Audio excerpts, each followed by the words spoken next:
Абдулла ибн Омар жеткізеді риwayatта, Омардың баласы Абдулла, сахаба. Сол кісі жеткізген риwayatта айтады, мынандай 5 нәрсе бар дейді. Ман кунна фихи саада фи дуня вал ахира.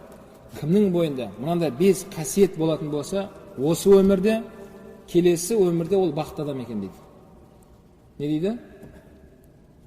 Кімнің бойында мынандай 5 қасиет табылатын болса, ол адам бақытты адам екен дейді. Ақиқатында біздер бақыт дегенде көп адамдар дүниемен салыстырады.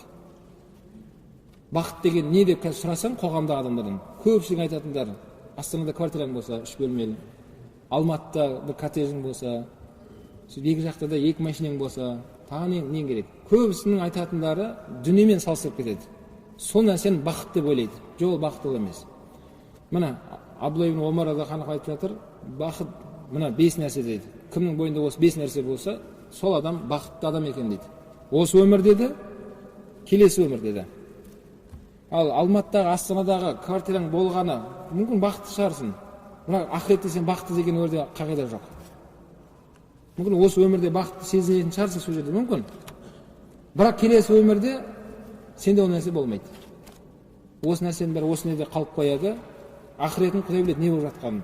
Ал мынау болатын 5 нәрсе келесі өміріңді де қамтып кетеді. Келесі өміріңде де сен иншалла бақытты жан боласың. Біріншісі, аввалаха язкура ла илаха иллаллах Мухаммад расулуллах уақтан баъда уақтин.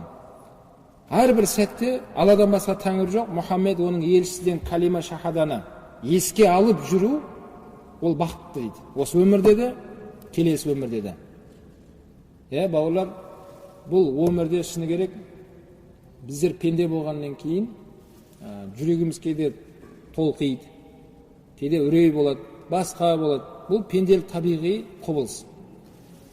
Осы жүректі тыныштаттыратын жолда Алла Тағала Құран кәрімде «Әла би зикриллахи татманнал қулуб» деген аят бар. Алланы еске алумен ғана жүректер тыныштық табады. Бір адамдар сол нәрсені баса алмай қалады, ішімдікке салып кетеді. Біреулер сол нәрсені басам деп казиноға кетіп қалады. Біреу көше ішіп біреумен төбелесіп кетеді. Жүрегі қобалжыған кезде. Бір Алла Тағала айтып жатыр, жоқ, Алланы еске алумен жүректер тыныштық табады. Міне осы өмірде де, және келесі өмірде де мизандағы ла илаха иллаллах Мухаммад расулуллах деген артық сауап жоқ. Ең үлкен сауап осы сөзге беріледі. Алладан басқа Құдай жоқ. Мұхаммад оның елшісі, пайғамбары, құлы деп осы калима айтып жүру, бауырлар, әрбір сәтте есімізден шығармай жүру, ол екіден бақыт екен. Қазірде айтыңыз. Намаздан шығып бара жатқан кезде үйге ішіне айтып барыңыз. Ұйықтайын деп жатқанда калимамен аузымыз қимылдап бар ұйықтап қалыңыз. Түнде бір оянған кезде есің не ұйықтап жатыр екен ғой деп калима айтып қойып қайттан ұйықта екінші сериясын. Одан таңертең тұрғанда калима айтып барып оянайық ұйқыдан, содан жұмысқа баратқан кезде айтып барайық. Жұмыста отқан кезде жұмыс істейік, ойымызда калима тұрсын. Міне осында жүрген адам екіден бақытты дейді. Әрдайым сен Алланы еске алып жүрсің. Алланы еске алып жүрген адам шайтан уасваса қыла алмайды адам. Сізге Алла Тағала жақсы ой салады. Ойыңызға өте жақсы ойлар келеді. Жұмысыңыздың бәрі өте берекелді, осындай жақсы болады екен. Бұл біріншісі. Екіншісі, вайза иптулия би балиятин қала инна лиллахи ва инна илайхи раджиун. Екінші бақытқа алып баратын мәселе, бір қиыншылық келетін болса, қиыншылық ол әртүрлі сынақпен келеді. Адамның қаза болуымен келуі мүмкін сынақ. Бір отбасыға бір адам қаза болуы мүмкін. Сынақ келді сол отбасыға. Денсаулықпен болуы мүмкін.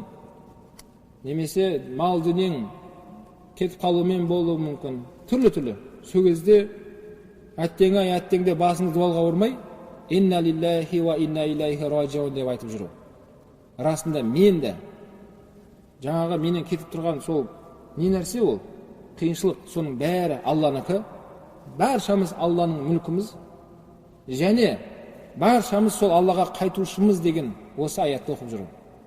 Инна лиллахи ва инна илайхи раджиун.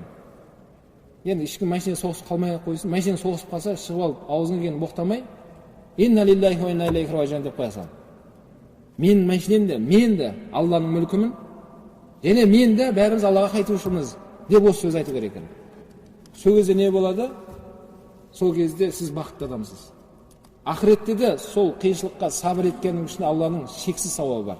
Естеріңізде болса, өткен дәрістерде бір жерде осы мәселе келген еді. Алла субхана ва тағала мизанды таразына амалдар қойылады деді. Намаз амалдарын шақыртылады деді. Одан кейін ораза келеді, зекет келеді. Амалдар ретімен келіп мизанға қойылып болғаннан кейін соңында не келеді деді? Қиыншылық, сынақ келген кезде оны тартпайды деді. Оны Алла Тағала есепсіз сауаппен өткізіп жібереді деді. Оны мизанға қоймайды деді. Мизанға қойса да оның сауабы шексіз екен. Қиыншылыққа сабыр еткеннің сауабын Алладан басқа ешкім білмейді. Ал намаздың сауабын тартады екен, таразға қояды оны. Басқа амалдардың, демек, ол жерде нақты қанша болатын жайында онда айтылады екен. Бірақ қиыншылыққа сабыр еткеннің несі қойылмайды мизанға. Сол қалпында өткізіп жібереді деді. Мына қиыншылықты Алла Тағала береді екен, ол қиыншылықтан құтқаратын да Алла. Ешкімге жаманшылық ойламаймыз, ойламау керек. Бірақ сол қиыншылықты беретін кім? Алла. Сол қиыншылық келген кезде кейбір адамдар өздерін ұстай алмастан ішімдікке салып кетіп жатыр. Басқа жолға жүріп кетіп жатыр. Біреулер өзіне қол жұмсап жатқандар бар, Құдай сақтасын. Ол дұрыс жол емес. Ең дұрыс вариант не екен? Инна лиллахи ва инна илайхи раджиун. Менде баршамыз Алланың мүлкіміз, және біз баршамыз сол Аллаға қайтушымыз деген осы аятты естеу керек екен, айту керек екен. Осыны айтқан екен, Құдай қаласа жүрегің тыныштық табады, және көріп тұрған қиыншылығыңда уақытша екендігін сезінесің. Бұл қиыншылықтың бәрі уақытша. Алла ақыретіңді берсін. Бұл өмір енді осылай өтеді деп, Алла Тағала саған сабырлық, жүрегіңе салмақтылық салып қояды.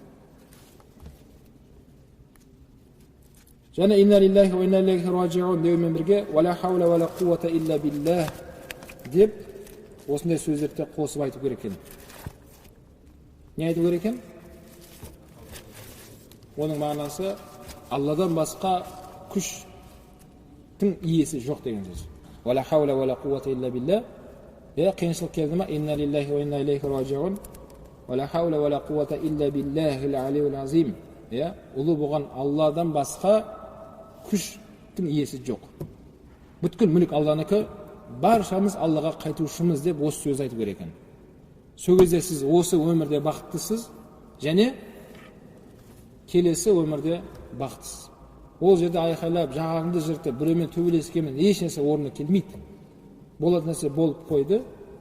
Осы нәрсені бір-бірімізді кінәлап керек емес. Дұрыс сақтанып жүру керек, байқап жүру керек, бүткіл себептерін жасап жүру керек. Бірақ қиыншылықты Алла береді. Алла Тағала сүйген құлына береді деді пайғамбар. Алла Тағала сүйген құлдарына сынақ жібереді деген. Ол сынақ әртүрлі. Аурумен болуы мүмкін, дүниеңізбен сыналуыңыз мүмкін, бала шағаңызбен сыналуыңыз мүмкін, жамағатпен сыналуы мүмкінсің, бастықпен сыналуы мүмкінсің. Түрлі болып келеді. Сол қиыншылықтарда не? Жаңадай сөздер айтумен ғана бақытты адам бола кетесіз. Бұл нешіншісі?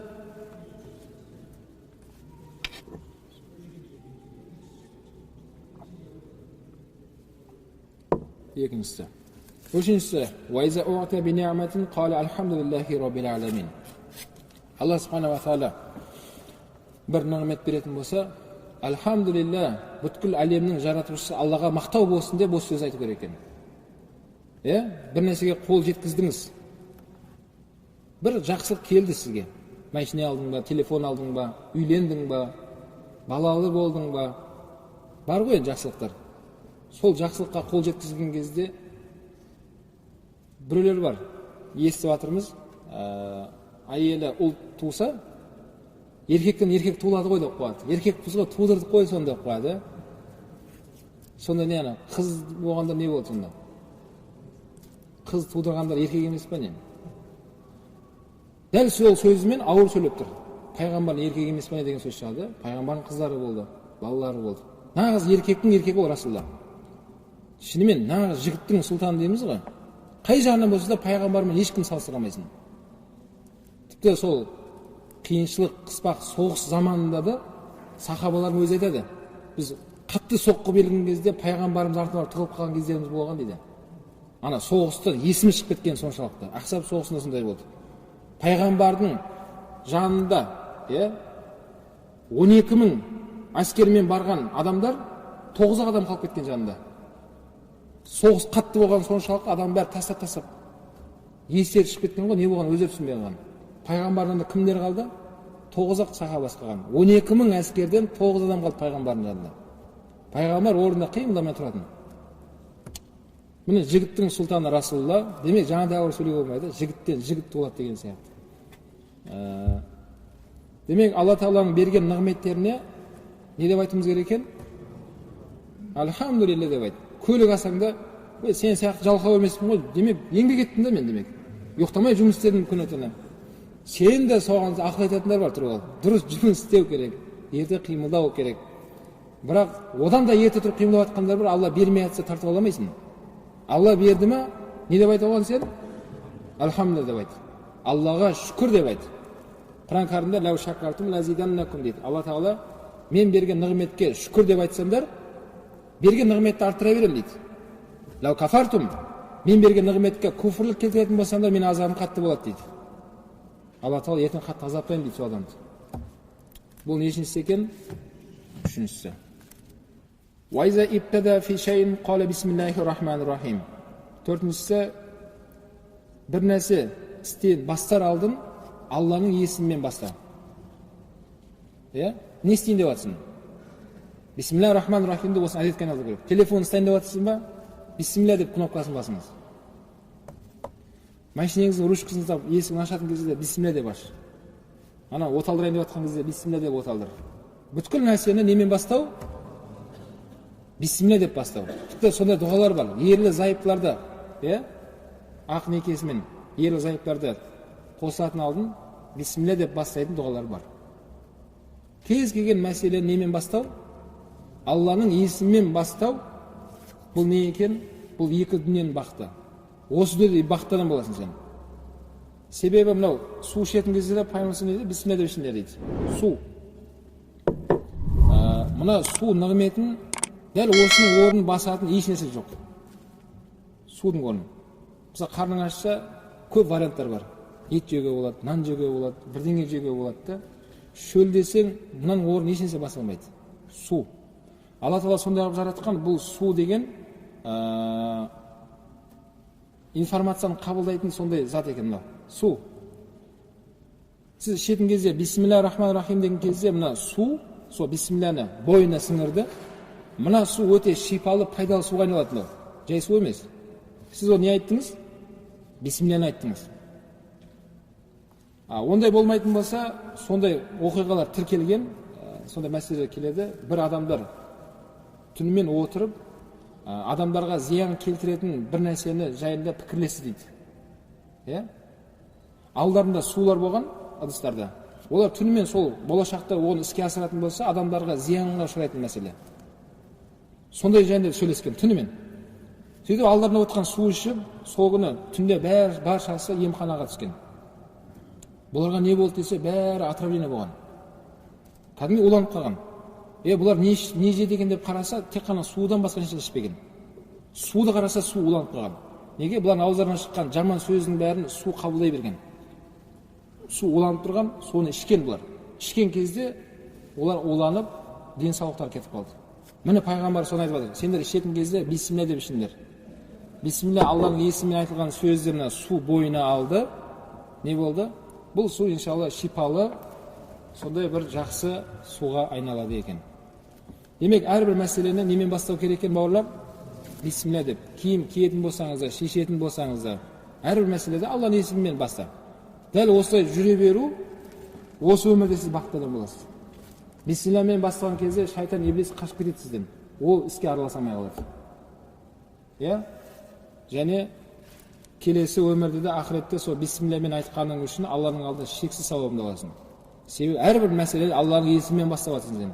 Бисмилля, бисмилля, бисмилля. Бұл нешіншісі? Төртіншісі. Ва иза афрата минху занбан қала астағфируллахил азим ва атубу илейх. Және бесіншісі, бір күнә істеп қоятын болса, артынша Аллаға истигфар айтып, тәуба етемін деп айтуы осы өмірде де ақыретте де бақытты қылады екен сол адамды. Истигфар ету керек. Пайғамбарымыз айтады, мен мақтанғаным емес, күніге кемінде 100 мәрте истиғфар айтып барып ұйықтаймын дейді. Пайғамбар айтып жатыр. Расулланың алдыңғы кейінгі күнәсін бәрі кешіріліп қойған. Енді сол хадистің түсініктемесінде ғұламалар айтады, пайғамбарымыз саллаллаху алейхи уассалам үмбетіне үлгі болу үшін ғана сол нәрсені істейтін еді. Пайғамбар кейінгі үмбетіңе сүннет болып қалсын осы амал. Солар істесе екен деп пайғамбар сол біз үшін соны істейтін еді. Не деп жатыр? Күніге ұйықтайтыннан алдын 100 мәрте не айтатын дейді? Истиғфар айтатын дейді. Қалай айтылады ол? Астағфирулла, астағфирулла, астағфирулла деп санап тұрып 100 мәрте айту. Пайғамбар осы айтам деп жатыр. Және тәуба ету, мәне пайғамбарымыздың амалдарының бірі еді тәуба ету. Құранда да аят бар. Иман келтіргендер бірін қалмастан тәуба етіңдер дейді. Тәуба ету. Кейде ой келуі мүмкін. Мен немен тәуба етемін? Мен қылмыскер емеспін.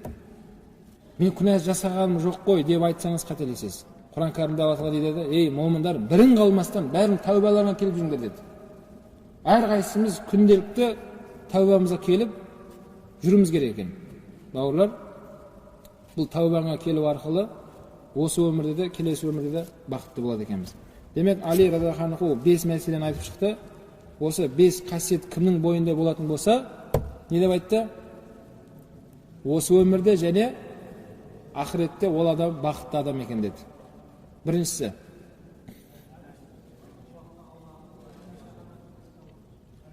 калиманы айтып жүру. Әрдайым есінен шығармай калима айтып жүру. Екіншісі, бір қиыншылық келген кезде инна лиллахи ва инна илейхи раджиун ва ла хаула ва ла қуввата илля биллахил алиyyil азим деген сөзді айту керек екен. Абдулла ибн Омар осы риуаятты жеткізіп жатыр. Сол кісі айтып жатыр. Үшінші, бір жақсылық келген кезде альхамдулилля я раб, осы бергенді берекелді қылып бер. Сен ғой берген осы нәрсені деп Аллаға шүкірлік айт. Алла рахмет саған. Альхамдулилля деп шүкірлік айту керек екен. Төртіншісі, әрбір нәрсені бастар алдын бастап кете салмастан біреулер музыка оқып қоятындар бар. Пат музыка бітіріп тастаймын дейтіндер бар. Ауылда әсіресе жұмыс істейтін кезде музыка оқып қойыңдар, давай жұмыс істеп тастаймын дейді. Жоқ, музыка емес, бисмиллямен бастау керек. Не істейін деп жатсыңдар? Осындай асар болайын деп жатыр. Ал бисмилля деп бисмиллямен бастау керек та. Сол кезде ол жұмыс тиімді болады, тез бітеді, берекелі болады. Арада бисмиллямен бастаған екен ұрыс жанжал болмайды. Неге? Арада шайтан жоқ, және ол ақыретте де сөйтіп айтқаны үшін үлкен сауап алады екен. Ол адам бақытты болады деді. Бесіншісі, әрдайым сол істеген күнәңа, қатеңе истиғфар айтып, тәубаңа келіп жүру екі дүниенің бақытына жеткізеді деді. 5 мәселеге байланысты және